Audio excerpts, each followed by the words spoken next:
The Art of Yes. Interview with Andrew Eninger.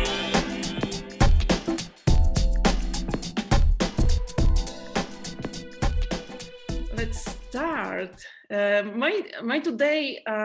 Today's guest is Andy Eninger from LA. Hello, Andrew. How are Hey, you? Monica. So glad to be here and connect.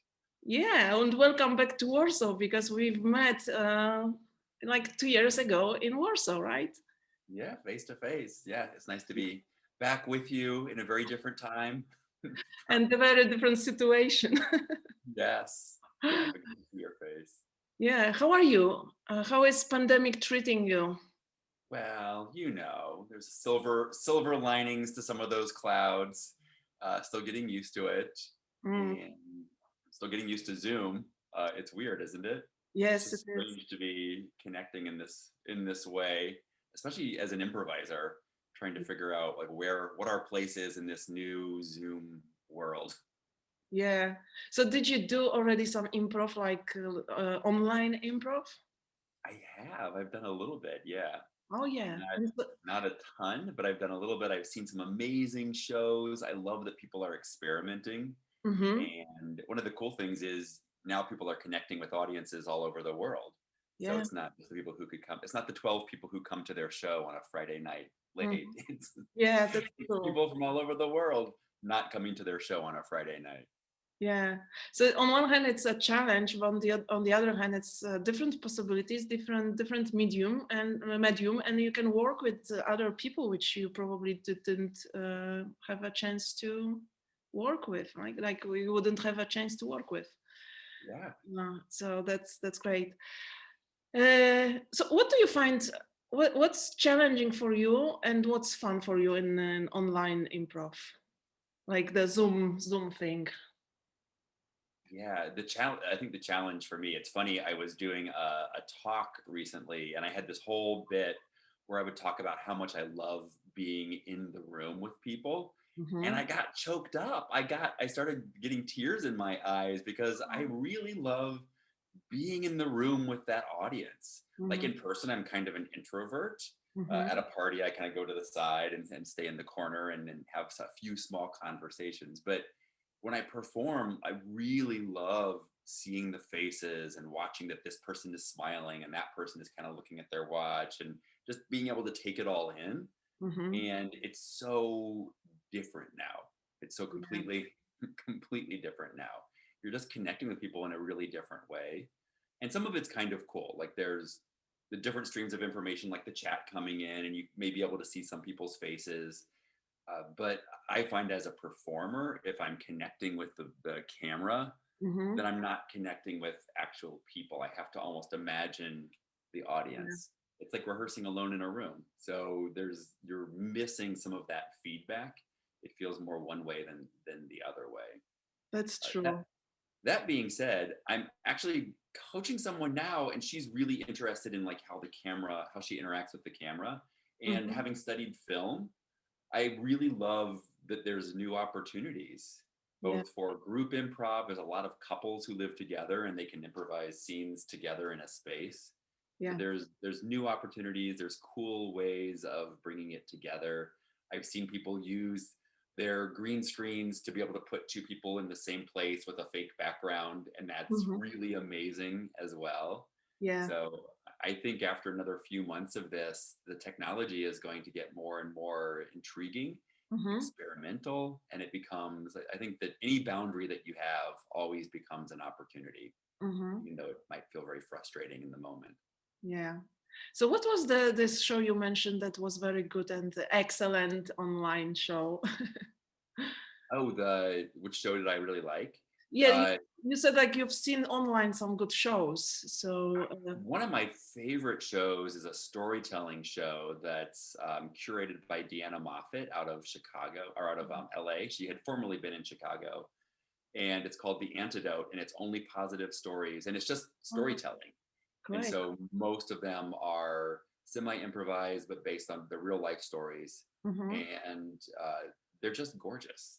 And and that one feels very real and immediate. I think that was the first show that I saw where I realized you could shrink the room. You could make it feel small and as though you're all in the room together, Mm-hmm. which I really loved. Great. So let's go to the thing which is called improv, because I wanted to talk to you about improvisation and in general what you do. And I like to ask my guests mainly about the beginning, how, or let's say starting with the beginning. How did you start improv?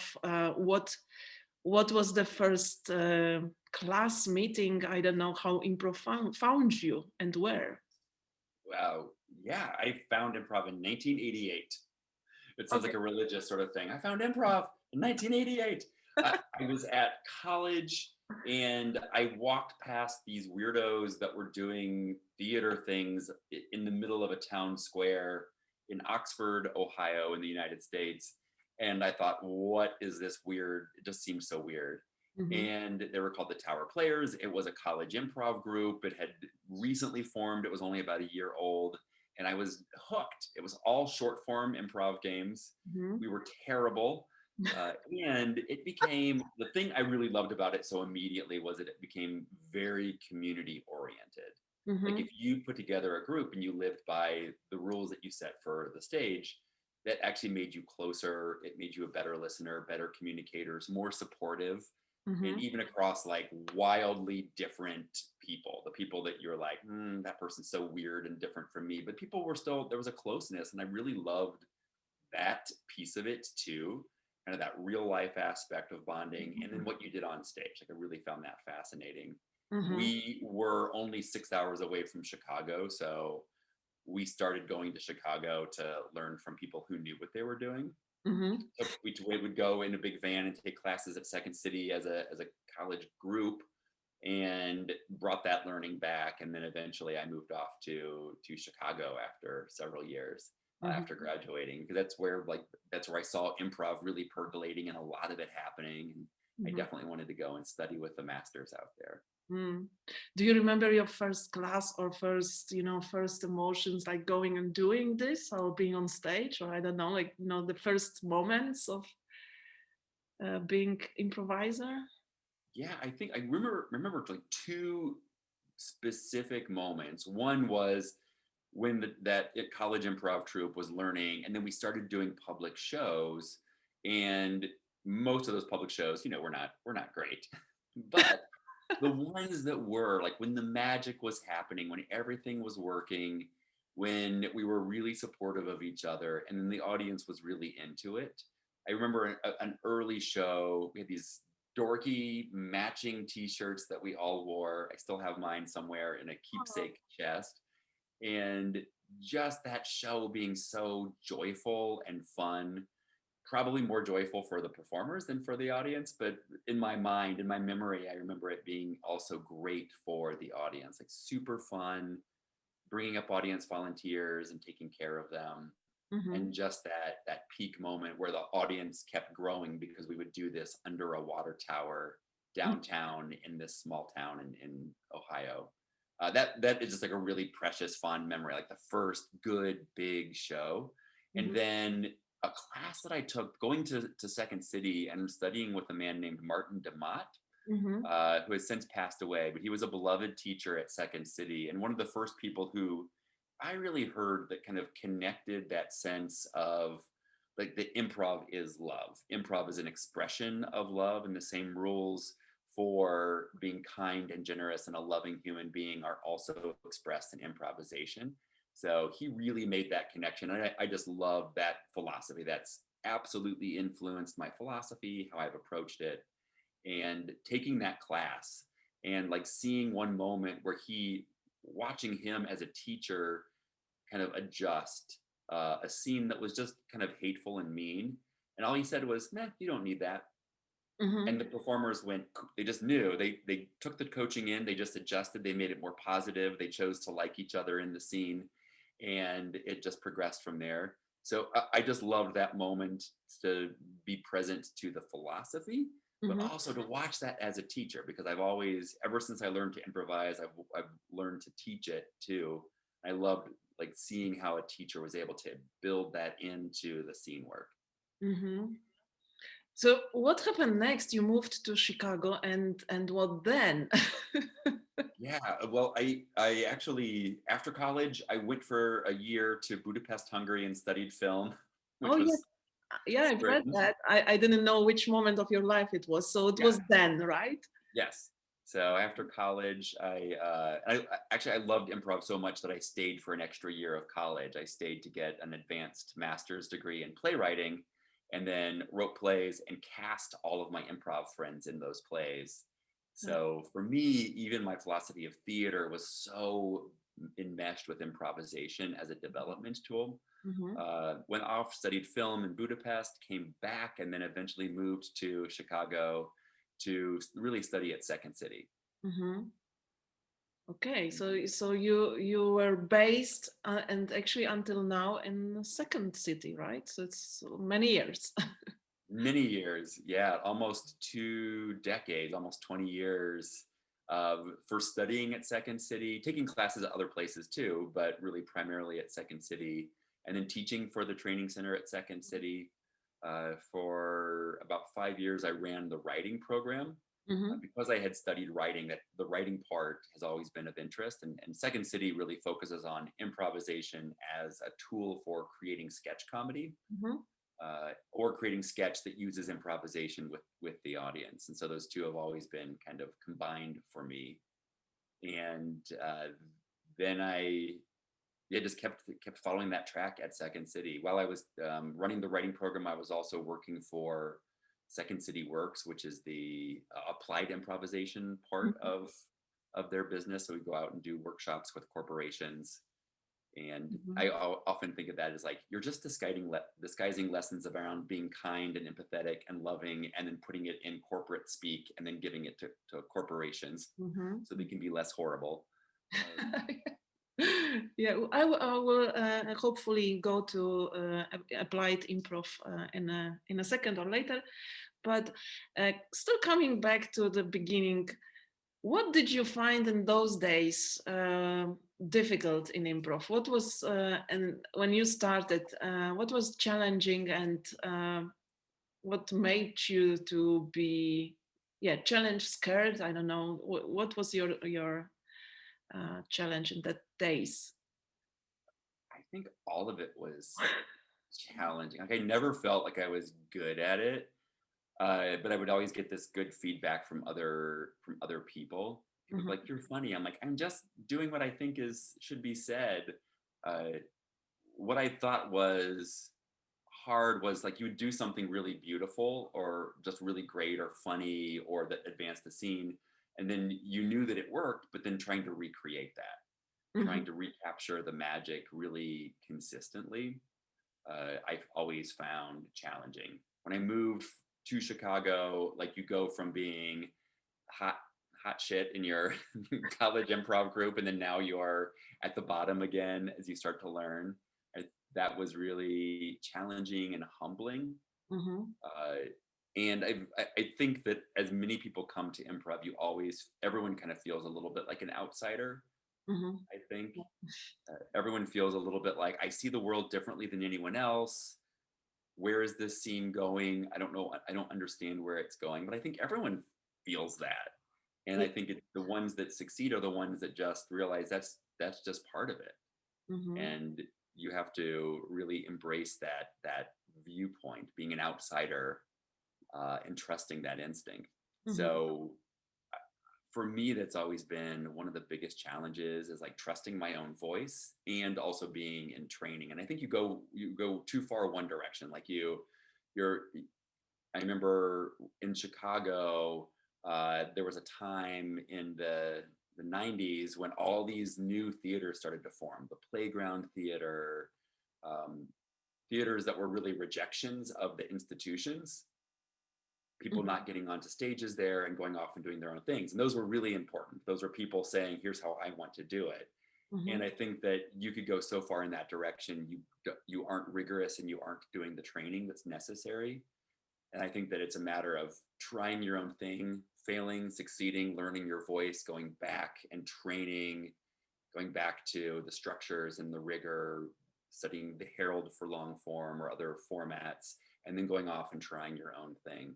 Mm-hmm. And I think that for me, always, I think my downfall was always staying too long in one side or the other, like staying too long in classes without doing my own thing, and then staying too long doing my own thing without going back to classes. Mm-hmm. Mm-hmm. So you are saying that balance between classes and performing and doing stuff Yeah. is it's important, right? So did you find where was this magic after so many years doing improv, the magic which was sometimes appearing, and after so many years now, do you know where the magic comes from? Ooh, I can't say that I can consistently always recreate it, but I do think that it comes from that training. It definitely comes from just building the muscles and building the ability Mm-hmm. to hit it consistently. And I think a lot of it's just the magic of reserving judgment. It Mm-hmm. goes back to just caring less that you get it perfect and being open, and the speed with which you have a terrible scene, right? Move on to the next one. Like once the next scene, kind of like Yeah. always moving forward. Those are the things. And I still have like bad shows sometimes when I perform solo, when I do improv shows. You still have something that's like, man, that wasn't as successful as I would like it to be. But I think that the overall quality goes up over the years to where it may only be you that's not satisfied. The audience finds it perfectly great. Yeah, that's true. uh, do you remember any advice from those early days which somebody gave you and it made you like wow, like or any epiphany, which is like, you know, this enlightenment moment that you were like, oh, that's how that works. Yeah. Um, there's so much amazing advice and coaching early on. From Mick Napier, stop trying to be so nice. And it's like just giving me permission to not always have to be nice. Still be in support of the scene and my scene partner, but stop being nice. Mm-hmm. That really opened up a door for me. I Mm-hmm. think the best feedback or the best coaching just kind of distinguishes something that you're doing as a pattern. Like you don't even realize that you're doing it, and then you're able to break out of that pattern. Mm-hmm. I think of another, going back again to Martin DeMott and the coaching around like look for the love, Mm-hmm. find the love in a scene. Like characters always, we're always watching like love come together or love dissolve. Like that pretty much is the story of almost every scene. But in Mm-hmm. either case, there's love at the heart of it. Mm-hmm. And I just love that. Like that's always something to go back to. Yeah, great. It's always interesting because everyone has something different in their own experience. Um, so coming back to your education, you had education in drama and writing as well, right? So how that influenced your improvisation? Oh, sorry, there's kids running around my house right now. I don't know what's going on. We're You have kids? attacked by children. I think they're still looking for Halloween candy from last night. I think so. You don't know them, but they're still at the house. Scary. The question was about how did the drama and the writing influence it. I have often looked at my improv, especially solo improv, as like free writing. It Mhm. really is the writer's muscle. Uh, and I almost think that like my improvisation has influenced my writing more so than the other way. Like I'm able to sit down and let myself improvise pretty freely through a written piece and then go back and edit. Not always, but I'm usually able to set that judgment aside and just take on the improviser's mindset and just create, just go. And that I think is profoundly helpful. And I think that even as I went into playwriting in college, I had already been doing improvisation. So I looked at theater from that standpoint. I wasn't so regimented into like you memorize the lines and you do the lines. I came to it from we're in a community and we create from this community, and that's really how I wrote my first play. Mm-hmm. Wrote it and then I brought in a cast and then we rehearsed it, but we also improvised it and then I refined and polished it based on what they did. So I really devised it with the help of all of those improvisers and I trusted their instincts. And that's, I would have to say that's my favorite process. I've worked with the Annoyance Theater in Chicago, and that's one that develops written material often through improvisation, or like you bring in a written piece and then you use improvisation to further craft, refine, and hone it. But you get I think the best of both worlds. You get these really polished, beautiful moments, and it still feels improvisational, and it's also open to like if the characters are going to riff for 12 minutes in a really hilarious scene, you have the freedom to kind of let it expand and breathe, and Mm-hmm. that's just one of the experiences as a performer that I find really joyful. Mm-hmm.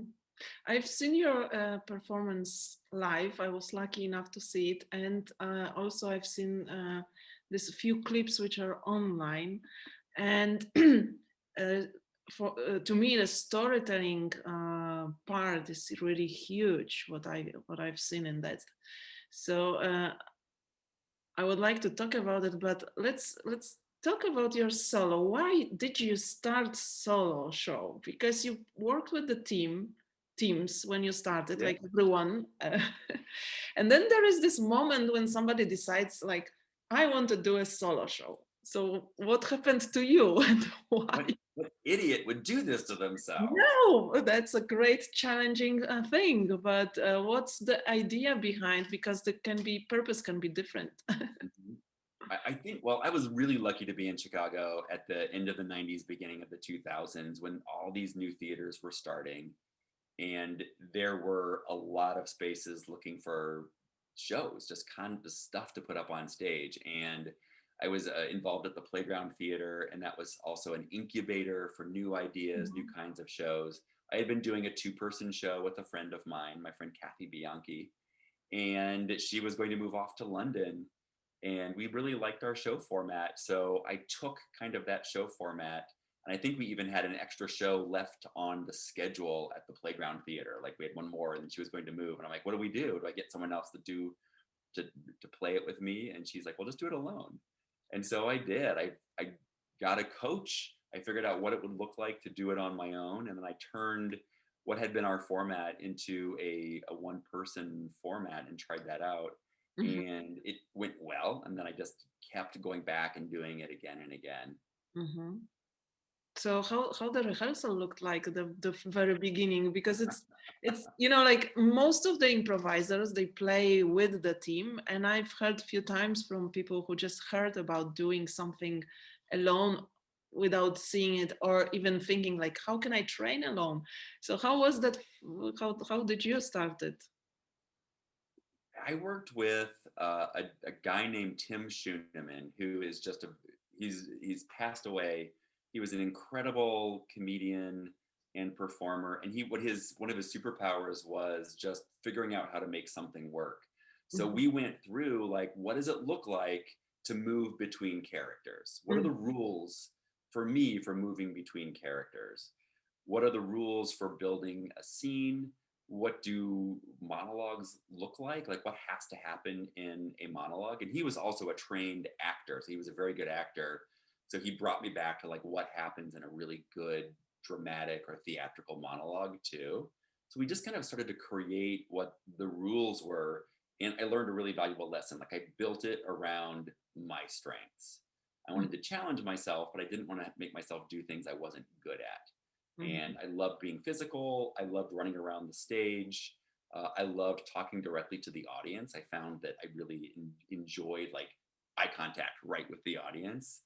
So we really started to take those pieces and build them together. And it was almost like starting back in beginning improvisation. It's like, let's just do a two-person scene. Let's try a whole bunch of two-person scenes. Let's just do a monologue. Now let's start to connect them and let's borrow some of the rules from long form improv, just to see like let's borrow just enough to see what works. and what supports it. And we did like a 10-minute piece and then a 20-minute piece. And then we would just run these 20-minute pieces, and he would give me feedback and notes on mostly on like what was unclear. And you quickly learn, like, if you don't really distinguish your characters, they look the same and your audience can't tell who you are on stage. Yeah, that's probably one of the secrets. Yeah, we just discovered like mostly what didn't work, so I could be aware of that. And I was very lucky early on to have great coaching, and he encouraged me to go toward what I enjoyed, what I was good at, and what worked on stage. And after the first show, because you had the first show without big training, as I understood, am I right? Like you just There wasn't a lot of training. There was a little bit of, we made a little format, we did a little bit of coaching. I think I made it done 2 or 3 rehearsals to do the first one, and it went well enough that we could see like, oh, there's real possibility for this. Like if I continued to work on it, it could grow and become something. And I was really curious to see if I went from like 10 or 15 minutes to 20 minutes, what would happen with the storytelling. Now there's time to bring people back. Characters could reemerge.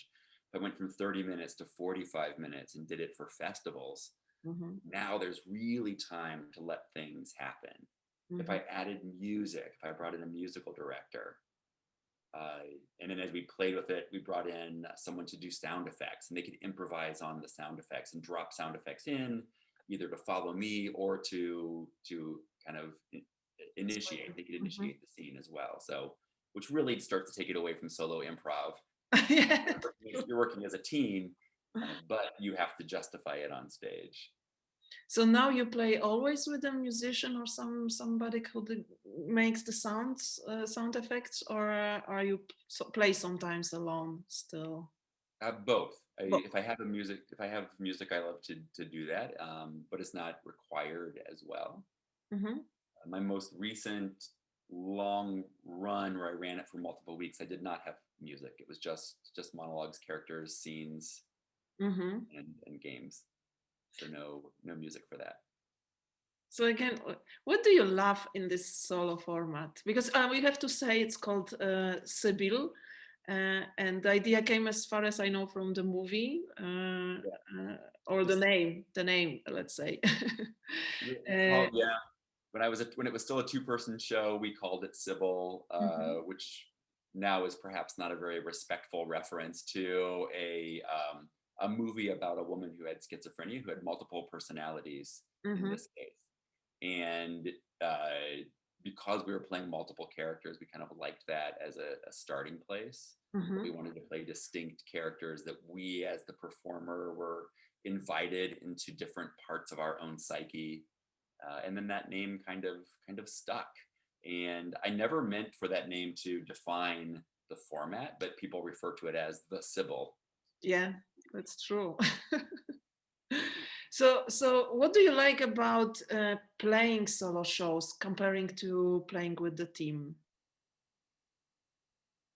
I think I really enjoy most talk directly to an audience, to relate directly to this group of people as though they were a character. And I don't think that we do that too much in group improv. You're focused on the people beside you, and the audience just gets to sit there and watch. And sometimes you ask them for suggestions. But when you're doing solo improv and I call it casting the audience, like the audience is now a part of the show in a different way, and you just gain energy off of them. And I really love that aspect, kind of pulling back the curtain and talking to them. And then the other thing, I love that it all comes from your brain.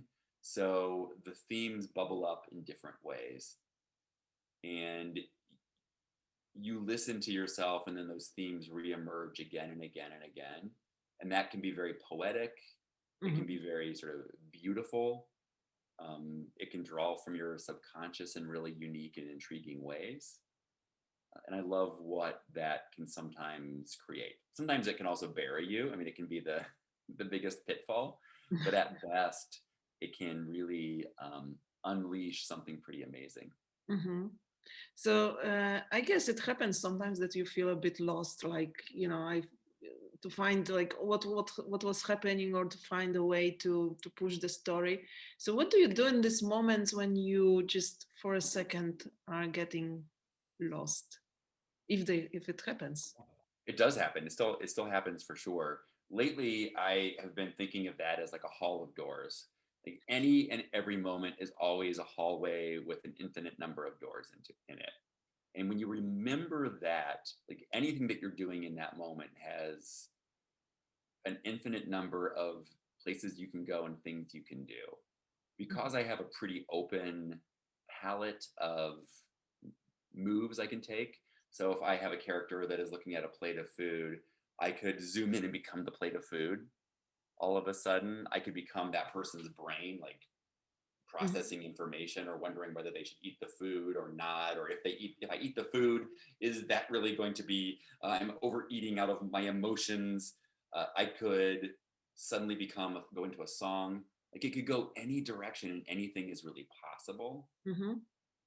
I could throw the plate and then become the plate spinning and then become the plate shattering and then go back and justify. I Mhm. often think of it. I also have taught myself that some of those doors can be what I call reaching out into fuckville.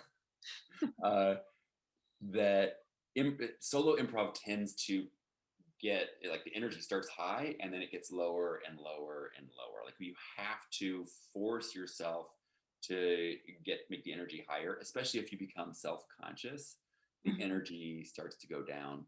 So reaching out into fuckville actually helps. And that is like making a choice that's stronger, doing something big, surprising yourself. It's that mindset. Have you ever played the game Take That Back or Should Have Said? Yeah, I think so. Clap your hands, you say should Yeah. have said, or take that back. Mhm. Uh, it's like that, but it's like where you go to. So in the game, someone or the two people playing in the caller, somebody might say, "Oh, I am so thirsty. I'm going to have a glass of milk. Take that back. Oh, A yeah. glass of vodka. Take that back. A glass of blood of my enemies." And then that becomes the reality. Yeah, we call it a new choice or something New like choice. Yeah, it's also called new that. choice. So it's almost like that new choice mindset, but you want to go right to the weirdest choice. Mhm. That's one of the things that I find in in solo improvisation. I'll get stuck, and I think a lot of people do. If you start getting too into the plot, you're thinking too much, you're judging yourself, and so sometimes just reaching out and doing something surprising, strange, just weird jars you loose, and then Mhm. now you have to justify, and that's where you suddenly show off your surprising brilliance. Mhm. So when you play, because I've seen these shows online, and I've seen the one live in Warsaw, and as far as I remember, they were a bit different. The one you did in Warsaw, you had a list of inspirations, and I think like Mhm. each scene was a bit like, so the whole show was not a like one long story, comparing to what I've seen online when you play like a bit longer scene and bit longer story in it. So when you go on the stage and you play your solo show, do you choose like, okay, this will be a set of different scenes and maybe they make a story, or you plan, okay, let's make a one piece and I will try to fulfill like, like one story Mhm. as a storytelling thing, like a narrative thing. I've done both, and I definitely decide, is this I almost think of what you saw in Warsaw almost like a sketch show, an improvised sketch show. Mhm, mhm, So you're seeing unconnected scenes, some of which made some connections and some come back, but for the most part, it's separate scenarios, separate vignettes. I'm Uh, smiling because I remember this and I still have good memories. uh, and then sometimes I have done it with where it's more narrative. Sometimes a long form where characters reemerge and it comes back, and it's more kind of those organic themes that fold over each other. And then I've also done it as a single story. So at one point I did a theatrical run called One Man Scene, where it was all one set of characters, one location, and then I would improvise based on that audience suggestion of the location. And it was almost as though I imagined what a theatrical set would look like. So it wouldn't be just like it's a pool. It would be it's a swimming pool, but the water is represented by like colored blue foil in the middle of the stage. And back here are a complex series of staircases that the actors can go up and down. And then so I would paint that picture, and then I would use that set for the story, and it would be a 60-minute single story with the same characters coming back, like a short one-act play. And that was very challenging. And that was very challenging. Yeah, I wanted to ask you what's still challenging for you in this solo show, because it must be always something can pop up or something surprising. Or I think that for the narrative pieces, that takes a longer rehearsal time, because it's a different mindset to be able to, because you're constantly trying to balance being in the moment and gathering your information, and then you do have to do a little bit of like deciding where are you going to take this. You have to make sure that you're practicing giving your main character a real want that is not fulfilled now, that can be fulfilled by the end of the show. And that those mechanics just take some rehearsing. Recently in working toward a book on solo improvisation, I've interviewed people. Some people do that exact thing, like they are doing a longer narrative piece that's just kind of their format, and then that's their standard piece. I enjoy the free form and open one more. For me, I just find that it's not being locked into a single narrative is more interesting to explore. Just going from, because I think that there's something intriguing about, it's almost like an album, a musical album where you have multiple songs and each of those songs is a little snippet, but then taken together there's something larger. Yes. I wanted to ask you about it because storytelling is a subject which brings discussions on is it improvising or not? Because if you have a plot, then you know where to go or how to make it. And also to make a kind of narrative story, it's challenging, as you said, because you need to know minimum a basic story structure. Yeah. So I had a funny question for you. If you can give me a recipe for a good story, like if you would have it like in 2 sentences for improvisers, what the story is, how would you describe that? I love the game situation problem solution. I think it's a good reminder. Like you have a situation. So for example, it's a family that is thinking of moving someplace. That's a situation. And then a problem arises. And the problem is that the city where they're moving to has disappeared. And then the solution is that city is moving around the world, and they have to become city hunters and continue to go on the hunt for that city the rest of their lives. So like that is just playing that game of situation, problem, solution puts you into that mindset of classical narrative storytelling. And there's more, you can get more nuanced, but that alone will give you a sense of a story. And human beings are, the thing that's really intriguing is that the audience is going to fill in some of the blanks for you. So the audience will actually, people listen in terms of story. So we're almost listening in terms of the who, what, where, what's the setting and the setup, what's the problem, like what is emerging as an issue, and then how is it solved? Like we just naturally listen for that. So even if you don't have to work so hard to create it because the audience is listening for it, you just have to know that you have to hit those pieces over time. So I guess storytelling was for you coming from writing, from sketch, or more from the drama and writing a plays? Originally it came from writing of plays, but then from sketch. And I think sketch is great practice because it forces you to distill it down. But the thing about Second City is Second City really looks at sketch writing from the point of view of improvising. And so you kind of get it into your bones what the story needs to look like in terms of like the beginning, middle, and end of a scene or a scenario, or the beginning, middle, and end for a character over time. Also believe that long form improvisation, like the Herald, because you're coming back to those scenes, you start to naturally paint like, here's the setup, here's something with a twist, and then here's a resolution. Mm-hmm. So I think the strongest improv formats start to fulfill some of the major beats of storytelling. But when you're learning to improvise at Second City, it's sort of intriguing because you learn in the conservatory program to improvise those scenes, and then you stop trying to write down the lines, you just write down your beats. What are the beats of the scene? You may eventually script it out, but as it's still loose, as you're trying it in front of the audience, you're just trying out those, like, this happens, therefore this happens, but then this happens. Mm-hmm.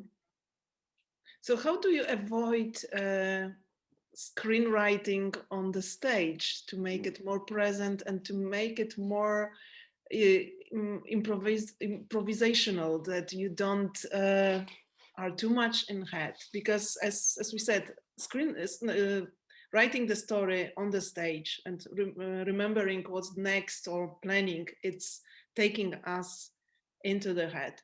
So how you try to avoid that? For me, a lot of it is, there's two things that I do. The first one is to really commit to the physical. So when I start a brand new scene, I don't want to think of like, what should I be doing? Because when you get into that should mindset, it just slows you down. You get into judgment. But rather, I'll just take a strong physicality and then let that lead where it's going to go to, and then justify, and then let myself explore. And as soon as I've justified a bit into it, I call it the penetrating monologue, that who, what, where. I often think of that as the kind of, I've built the roller coaster and now I get to run the roller coaster. And I run the roller coaster for a little while because it's fun. If it's a good setup, then it becomes really fun. And then I realize I have to take it someplace. Like I either have to heighten to get out, or I have to discover something else to get out. It just has to go someplace. It can't stay like this forever. So I'm trying to think of a good example. Here's an example. There was a scene that I improvised.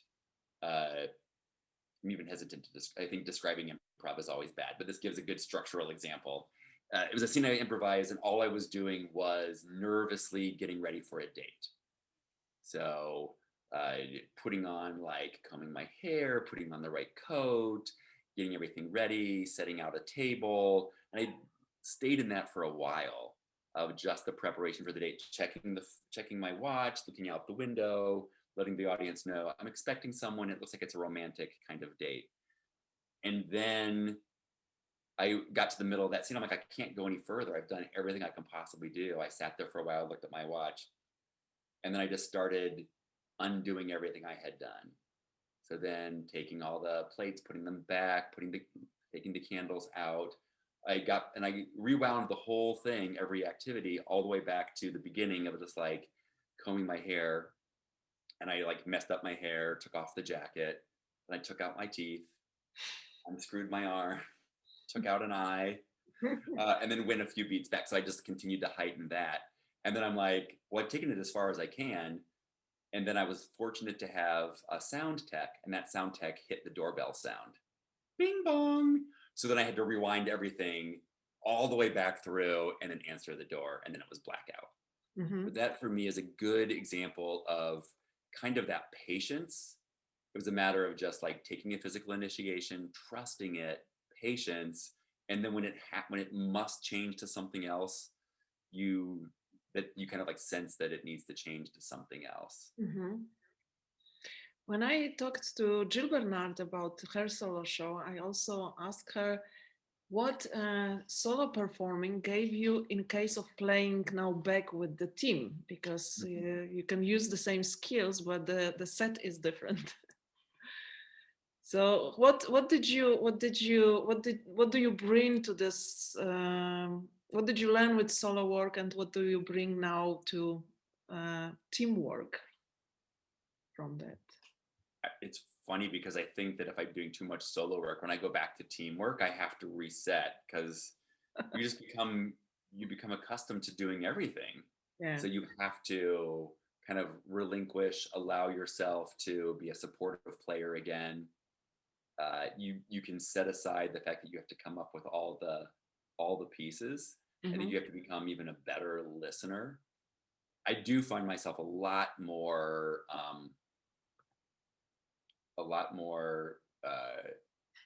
confident in my choices, Mm-hmm. I think, and a lot more physical in my improvisation. Mm-hmm.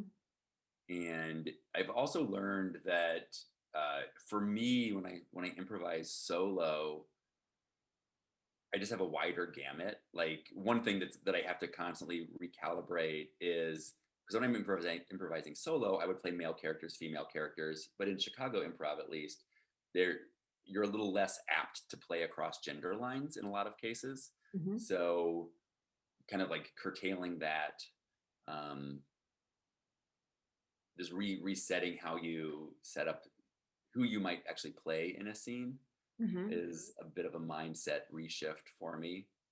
For the most part, I think that it helps. And I have to be careful if I've been doing a lot of solo improv that I don't become a stage hog. Yeah.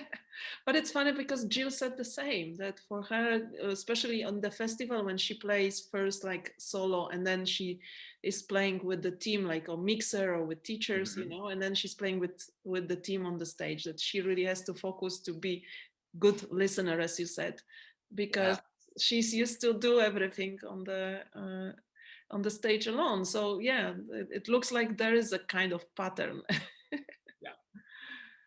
um, Yeah, great. I love this talk with you. I would like to ask you, just had glance to my notes, and I missed one thing during our talk, because again, remembering you on the show, and you mentioned that you like to work with audience, and I've been to your workshop, and I know that pretty many exercises were about connection with the audience.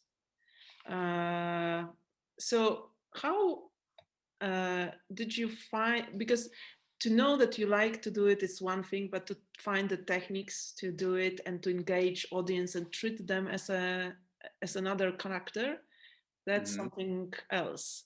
So did these methods came from this rehearsal for the solo show, or did you develop them on your own? Uh, and what kind of techniques you use? Yeah. I think I discovered it by accident in one of my early shows where I just walked out and I was blank. I'm usually blank, but I'm like, I'm your teacher. I'm your teacher and you're my students and you're actually my students. I'm going to give you names. Robert, stop looking at her like that. And then you suddenly are interacting with people and you almost cast them as in a role. Hmm. And there's something a little bit gleeful for them in that. Whether they go along with it or not, you can take care of them. But I think that that's my biggest rule is to always take care of my audience. I'm not going to make them feel ashamed for not having something. If I talk with that character, Robert, whatever they say is going to be amazing and magnificent. I make them look good. And I want to always treat them in a way that has someone else want to be a part of the show or be called on or Hmm. not feel as though I'm going to make them feel ashamed or stupid.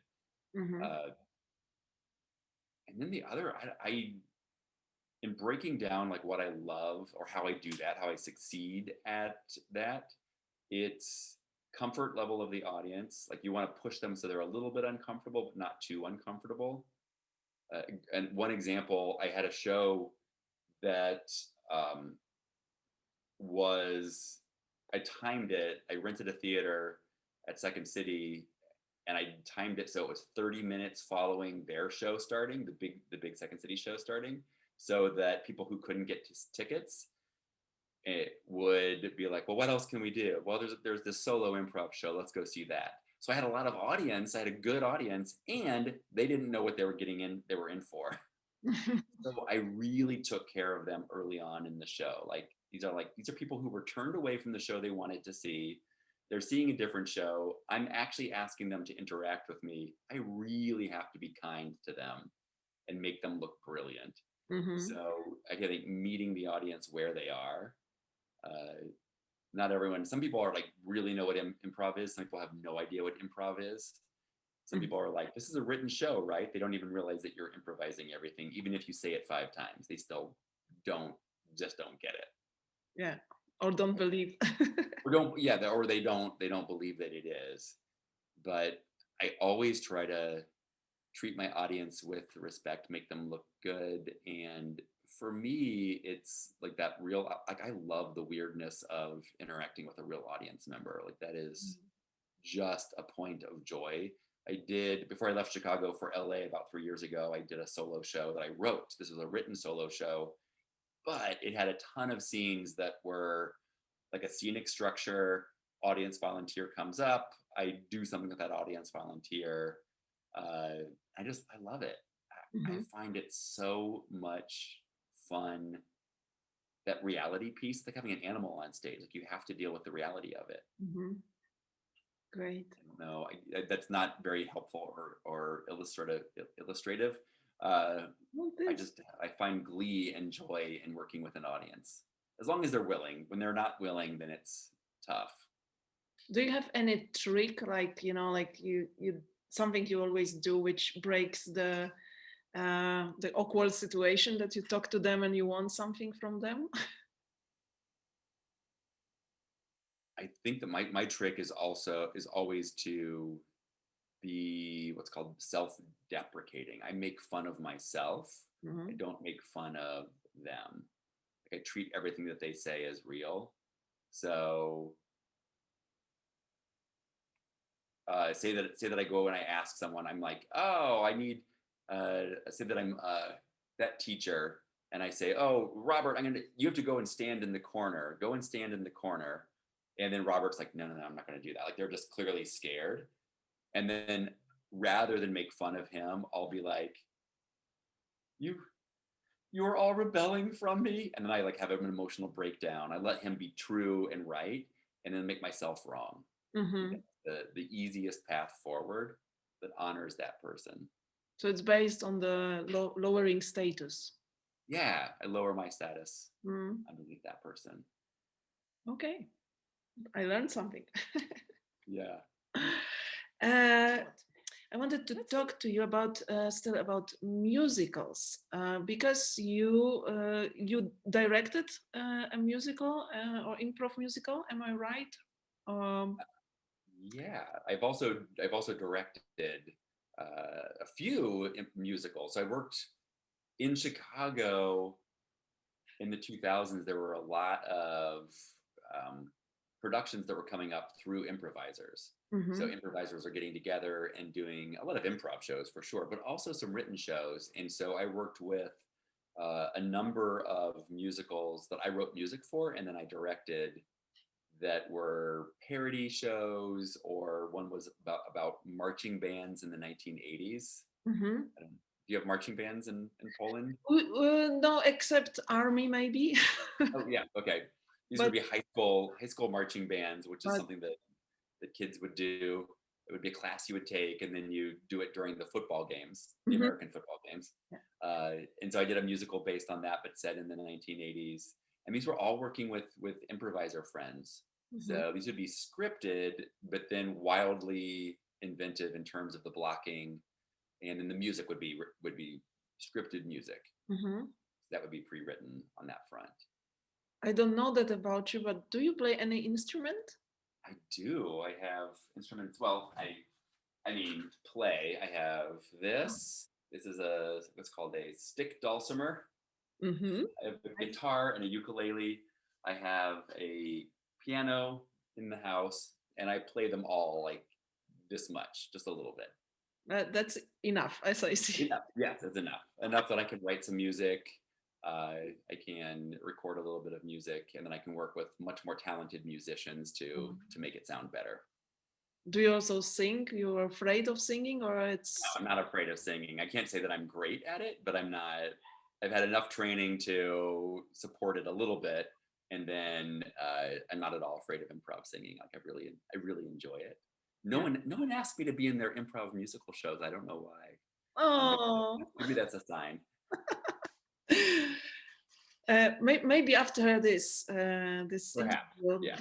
if somebody will listen to us, then maybe. Oh, that's great, Andrew, to be asked.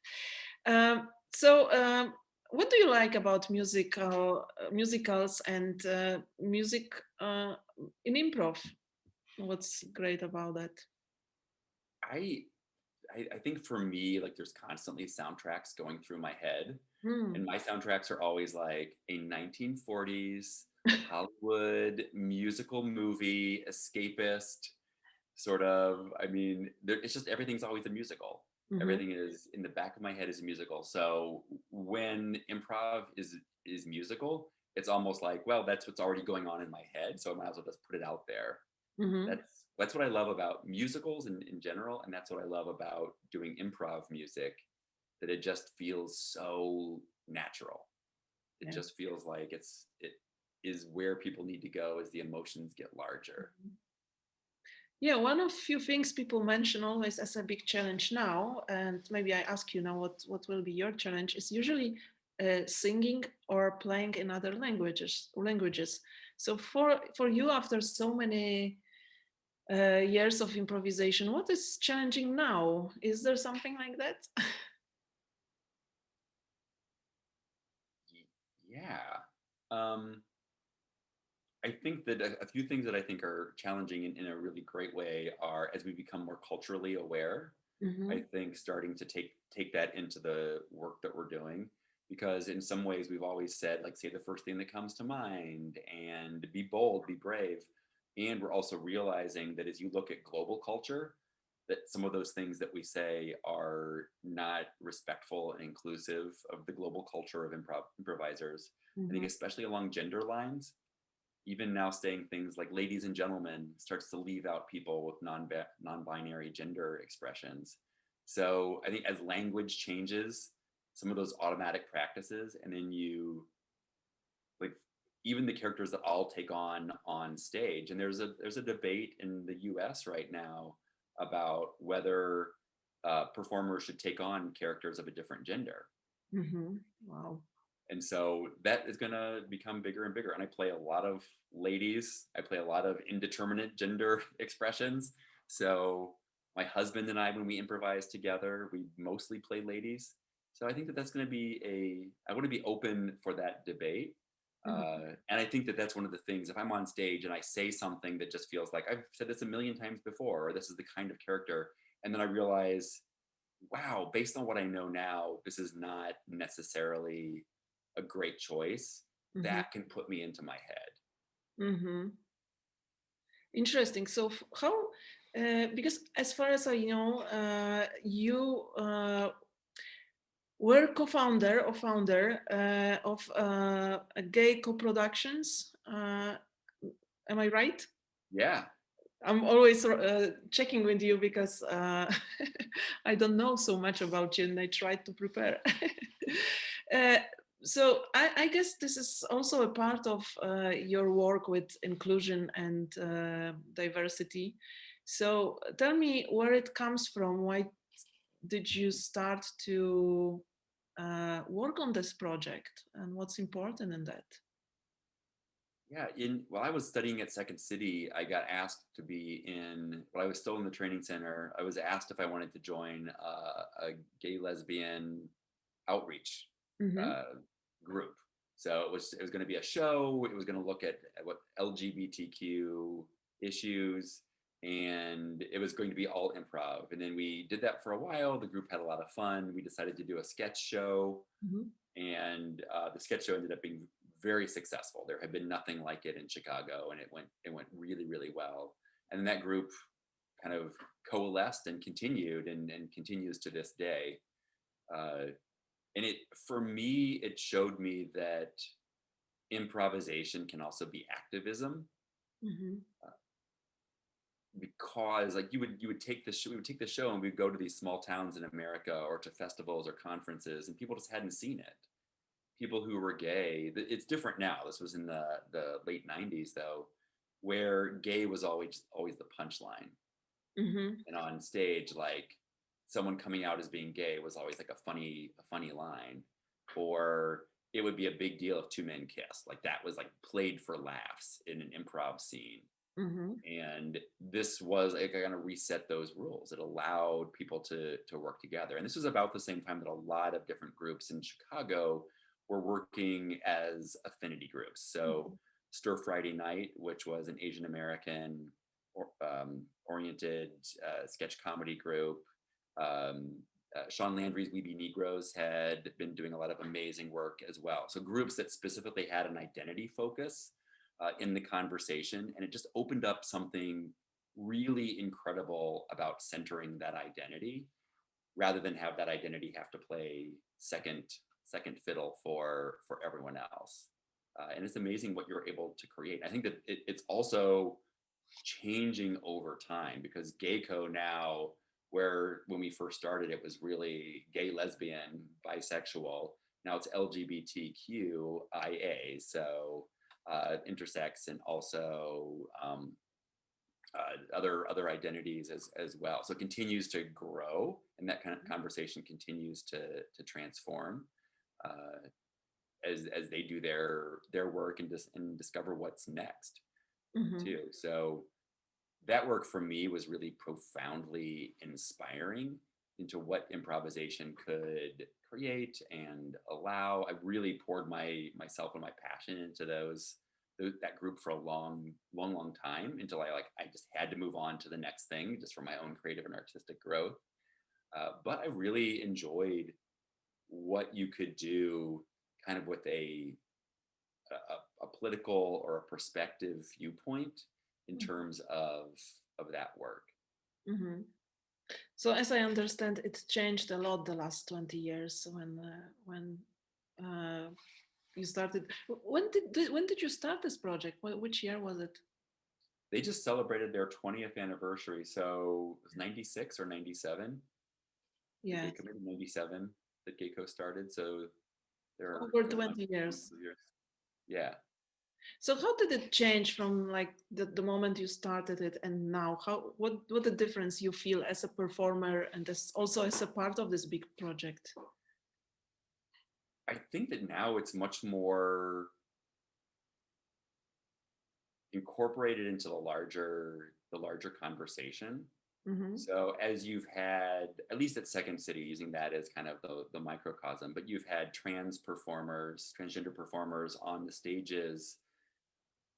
So identity just has been incorporated as a larger aspect of diversity. And I think for many years, at least Second City looked and said, well, as long as we have like race, as long as there are performers who are Black, then we've kind of managed it. And that conversation is cracked open in a lot of ways.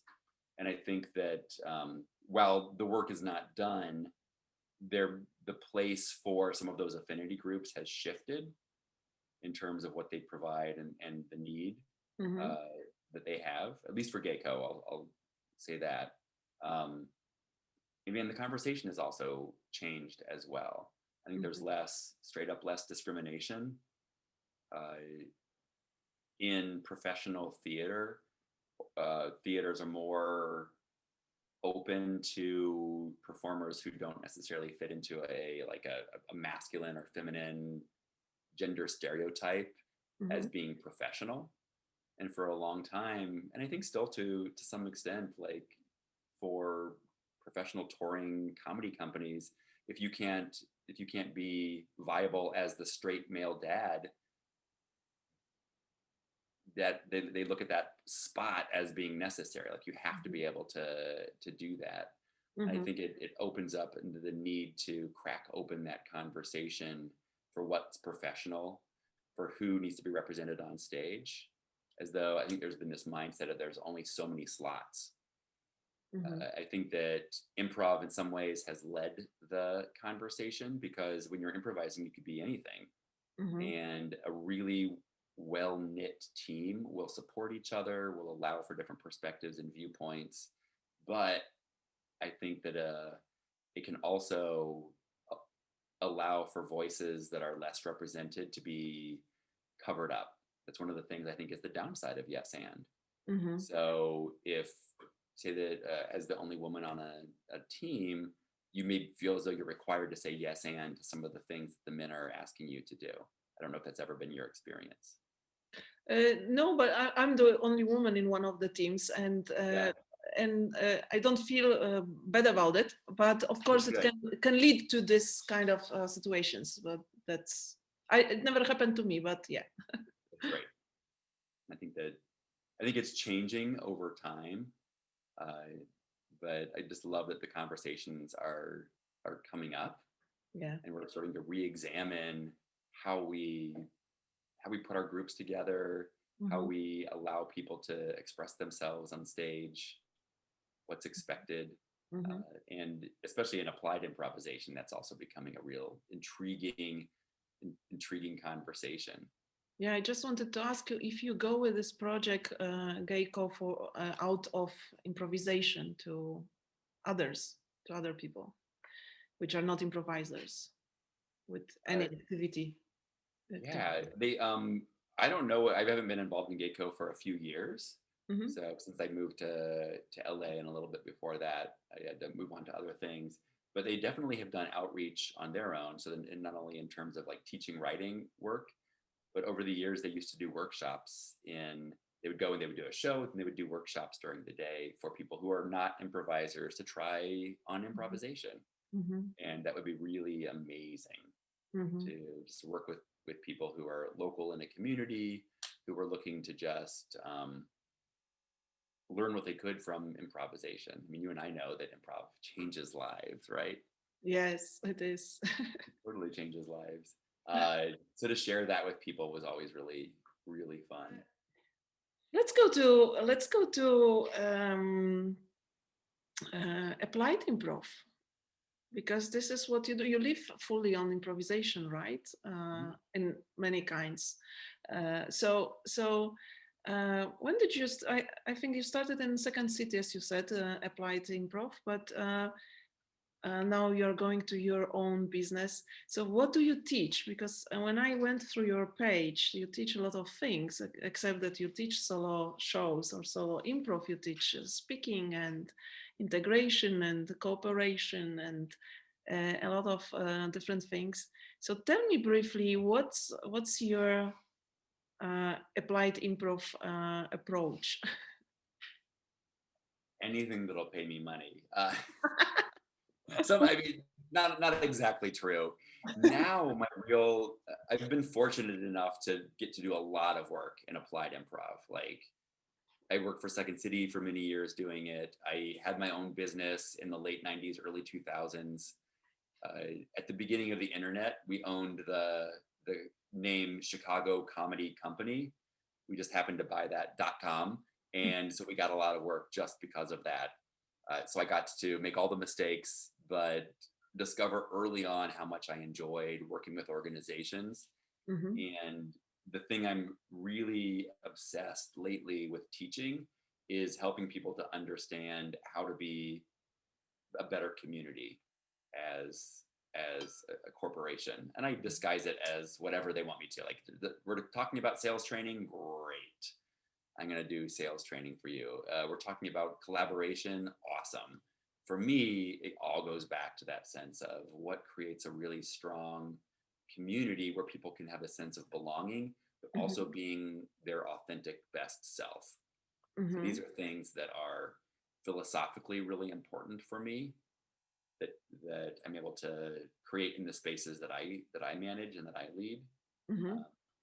And I would love for companies to be able to do this too. And I don't think people necessarily feel like they belong. I don't think people feel like they can be themselves and still be respected. So I think there's a lot of work to do. Yeah, that's interesting. So, what's the difference of between teaching improv students and between teaching people who never done improv before, and now they standing in this maybe circle or in front of you, and they will have the first uh, improv exercise or first meeting with improvisation? Uh, well, remember when people could actually stand in a circle around you and not be over the beauty of Zoom? Oh, yeah. I think that by its very design, when you put a corporate group up in a circle, they're a little freaked out. They're so used to learning everything from in the same mode.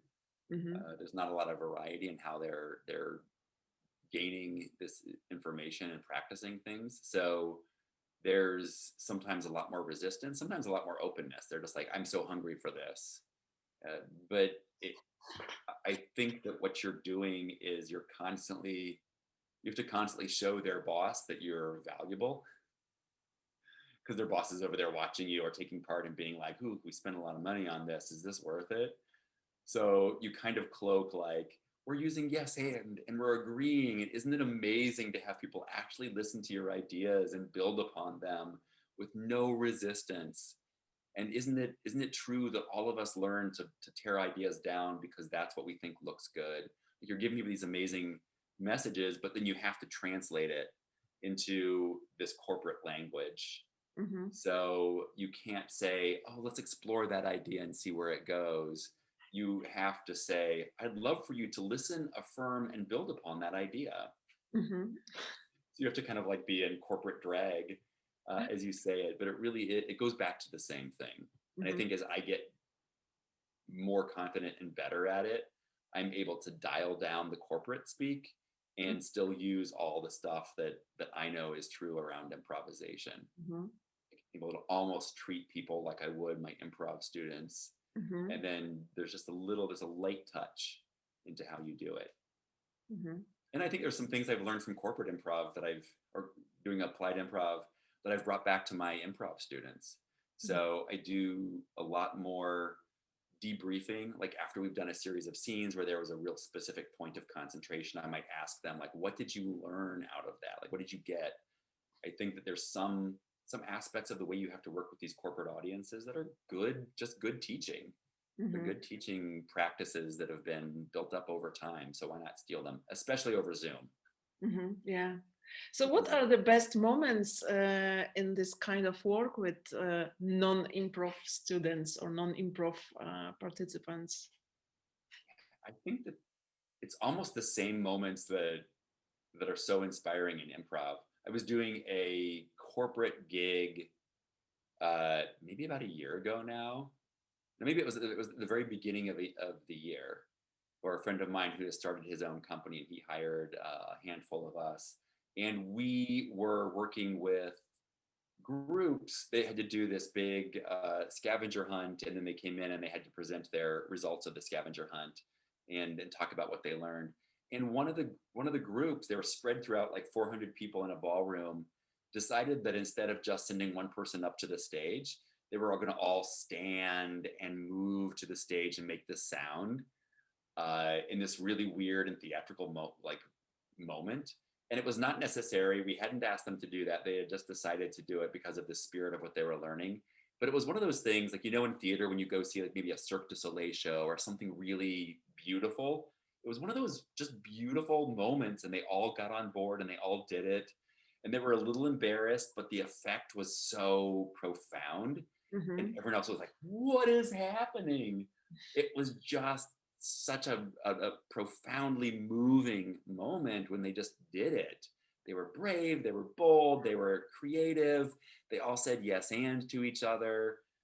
It was probably pretty scary in front of all their colleagues, but without a doubt, everyone, the audience, the client, the people from the corporation, all the improvisers just like felt it in their heart, how mhm. cool that moment was. So things like that I really love.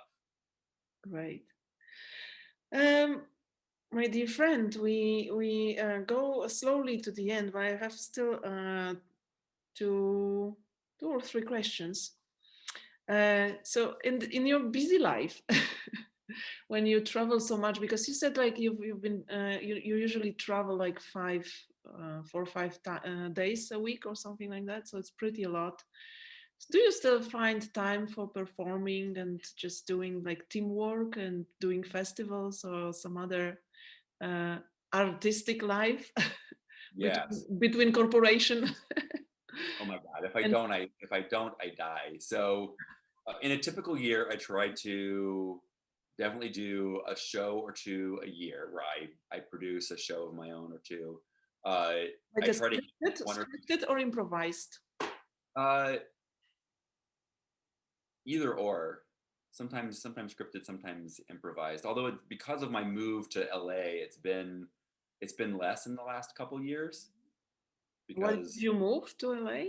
What was I was in Chicago and then now I live in Los Angeles. yeah, but why did you move? Oh, I moved out here because Hollywood, the industry. I had been working on and pitching TV shows, film scripts. My husband and I write together, and I just wanted to be closer to that industry. Hmm. Who knows what could come of it, but I really love that aspect, and I was ready for a change of weather and opportunity, and also so many of my friends have moved out to LA, so Hmm. I wanted to follow that wagon train. And right now, under COVID, I'm so glad that I have nice weather Yeah, to enjoy a fire pit in the back I can use all year round. yeah. You're still playing. Not as much as I'd like. I mean, not now, not with COVID, but yeah, I do try to do shows a few times a year. And then I'm not, because my travel is so random, typically, I have not been able to be a part of like a weekly show. Hmm. I did when I first came here. There was a group called Baby Wine, which started in Chicago, and then we did Baby Wine West out in LA, and I was playing and performing with them. That was an all gay, an LGBTQ improv group that was a lot of fun, and we all just got too busy Hmm. in our work and couldn't do that. So one of the ways I'm taking out my creative spirit right now is working on writing some shows. So I'm writing a musical about lobstering. Hmm. I am also working on a comedy sketch musical review for friends that work on cruise ships. Hmm. So I'll talk with them today, and we're working through that material. So I'm still doing creative projects outside of the corporate work, and then I've also started my own corporate my own company doing the applied improvisation, and we do also some aspect of improvisation toward marketing and advertising, using improvisers to discover advertising ideas too, which is Hmm. a highly creatively charged way of applying it, which I love. Yay. And when did you last time do something for the first time? Oh, something for the first time. I mean, I feel like all of COVID has been doing something for the first The time. My first time. first like Zoom performance, uh, my first Zoom improv workshop Mhm. teaching. How was that? Good, fun. I like it. I have learned to like it. I did not like it at first. Hmm. You Uh, accepted it. and then even last year, I was also taking on new challenges in terms of what I was teaching. So I've moved more into, I even outside of doing improv, applied improv, I also do other corporate training, Hmm. and where I get to use that improviser skill and I get to present and I get to do keynote speeches, but it may not have anything to do with improv, but really it has everything to do with improv because that's just who I am. And that's been very challenging uh, to, to take that on and try that. It's scary. Hmm. And then also doing work directly with diversity, equity, and inclusion as a facilitator and a program designer. That's also been Hmm. new. So a lot of new a lot of new things. Yeah. And then on the writing side, taking on like new formats in terms of types of sitcoms and trying to write through and build those skills too. So what's your favorite thing to write, like a sketch or plays or sitcoms? What's your uh, yeah favorite? Musicals. Musicals. Oh, Comedy musicals. That's my favorite. great. Okay, so this is a very, very, very last question. Why do you love improvisation? Oh, that's a good question. I think that that's changed over time. I think that I first started loving improvisation because it could get me out in front of an audience. Like I just Mhm. love to be I'm like, well, it got me in front of an audience, but also let me connect with other people. Like I've always loved those two things. I think that I love it now because it's this experience that's unrecreatable. Like it really forces you to be present in the moment right now, and it never has happened before. It'll never happen again. It could be amazing. It might not be, but it just is this magical thing that goes away after it happens. So you better be there for it. And Mhm. that's what I love about improv. There's a lot of things in our world that take us away between cell phones and distractions, and as I get older, all of the responsibilities. But to be in a moment and just be able to be totally present. Mhm. Thank you so much. That was really lovely talk. And finally, I got to know you better. I love it. What great questions. Oh, Really. thank you so much. That was really lovely. And I hope to see you somewhere, come back to Europe or to Warsaw or whatever it's possible. And in the future to see you somewhere. Hope so. We love Warsaw so much. It was so beautiful and we just loved the city. Yeah. We can't wait to get back. Andrew, shall we do something, some improv on Zoom? Yeah, I love it. Yeah. I love it.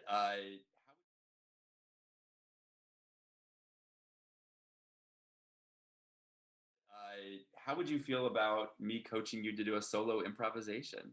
Of course. Yeah. Yeah. Uh, Great. So I'm going to have you do one of the types of monologues, Hmm. and this is called the cast the audience monologue. Hmm. So all you have to do is you'll treat the camera as though it's an audience, and you can imagine that there are other people next to the camera, Hmm. and I can be one of those people. You can call on me as though I was a real audience member, Hmm. and you are just let's think of a few different options here. Who might be a person that presents to an audience other than an actor or an improviser? Oh, can be a teacher, can be army officer, can be a president. Let me think who else. Uh, yeah, maybe even friend in front of others, presenting, like a or speech in the on the marriage. Oh yeah, speech of the marriage. Yeah, I love that. Let's So, make it an army officer, and you can choose what kind of army, what kind of officer. Let's say that you're giving a talk to us, and I want you to start it with something strong and physical.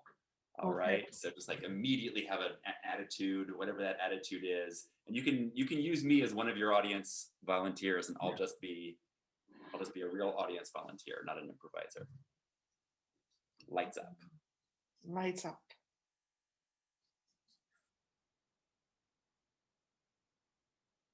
My dear soldiers, as you know, we don't have too much food left. So now I have to ask you to be friendly to your mates and not run in the kitchen to be the first one. Make the space for your friend. Be the second, or be the third, or try to be the last one. Share the food with everyone because we don't have it, we don't have too much, and we have to share it. And if you do so, I will do my best that as soon as possible I will get more potatoes, more carrots, and more chickens to make. Freeze. I'm going to freeze you. Now I want you to turn to your audience as though we're just in your head and tell us a secret. What's the truth? What's a real secret? So you're not talking to the soldiers. Now you're just talking to the audience. Tell us a secret about this character. I have a fridge full of food. Tell us more about that. How do you feel? And when they will be queuing, I will go back to my room, open the fridge, and find very nice ham And great French cheese and a pot of really lovely honey, flower honey for the cheese. And what else? And I have a hidden bread, and I will make a very nice toast with butter for that. freeze. Go back to talking to your soldiers. Can you continue that dialogue or that monologue? And when you will be queuing, I will be starving. I will be starving with you guys. Remember, I'm always with you. Always with you. You are my army. You are the best ones. I will suffer for you. Scene. That was amazing. That was amazing. What did you notice? What did you discover as you were doing that? That I had super fun to put them in trouble, and to make myself an asshole. Yeah, that was funny. Cool. And then that's the two types of monologues that I teach. So there's the cast the audience, where you're speaking to kind of an imagined audience. If you were really in the theater, you could talk to real faces. Yeah. Over Zoom, you can kind of you can interact with people, but or just interact with the camera. And then you went into a different kind of monologue. I call it a penetrating monologue, where it's the character just telling us the truth. Mm-hmm. It's just like straight up, here's the truth. And we don't see those in dramatic or in regular improvisation or in dramatic theater, really, because I guess in Shakespeare, there's asides where the character turns to the audience and talks to us and kind of tells us the truth. That's the closest that you might find to what that is, but it just gives you information. Yeah, that's the roller coaster. And then you go back into the scene. That was amazing. You went right back into it, and now you could even go deeper and show us what a jerk. I'm starving there with you. And something else that you did that was really beautiful, strong physicality. So if you come back to this character later in a show, we know exactly who this is. Mm-hmm. Because that physicality was so strong and specific. The cadence, the voice, all great. That was great. Thank you. That was really fun. That was lovely. Thank you so much. That was great, and also great coaching, and for me, super exercise. And thank you so much for this lovely talk. And Monica, that's really lovely. I'm so delighted that you asked me to connect. Thanks so much. I'm really delighted.